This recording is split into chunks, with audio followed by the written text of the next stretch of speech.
Rishi Sunak should be afraid, according to all of the published polls. I've seen he's behind some 20 points. Is that about right? Yeah, that is about right. I'm not 100% sure it will land there. Polls do tend to tighten in the heat of an election, but the difference between the UK and Australian elections is in Australia we're fortunate we have compulsory voting, which means that everyone is compelled to have a say. In the UK you don't have to turn out, and in the landslide 1997 election for the Labour Party, turnout was very low. Effectively what happened is a lot of Conservative voters didn't turn out, and really the job of Rishi Sunak now is to try and find issues that push and prod Conservative voters to say, look, it's worth turning out at this election to try and keep as many Conservative MPs in Parliament. Yeah, compulsory military service was certainly one of those ideas that was talking to Conservative voters. But how's that going to go down? Yeah, it's an interesting one. I think it's one of those ones that sort of sounds good but plays out poorly. It's certainly something that's reflective of the electoral situation that Rishi Sunak finds himself in. He needs to play to his base, so Reform, that is the formerly the Brexit Party led by Nigel Farage, aren't able to eat into his vote. So he's looking to kind of shore up the right. And I think for a lot of Conservatives that elected Sunak, and voted for Sunak when he was going for the leadership election, they'll be pretty shocked to see this sort of election mode Rishi, which is very different from how he's been Prime Minister.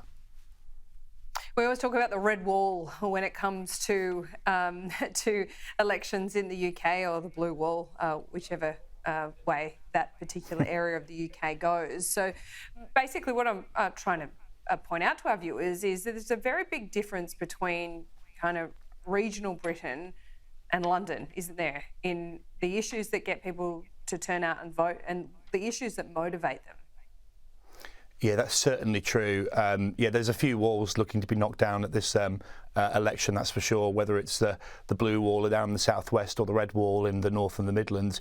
I think the difficulty for Sunak has been trying to pick what electoral coalition he wants to back in, and where he's landed now is ironically not on the economy, which is what the whole election announcement was about. It's about to make sure the Conservatives can steward economic recovery. It's actually on values. He's talking a lot more on immigration. He's talking a lot more on national service and cultural issues. And he's decided that he's trying to hark back a little bit to Boris Johnson's sort of election thumping 80-seat majority, and see if he can tap into a bit of that to save as many Conservative MPs as possible in the next sort of 30 days or so.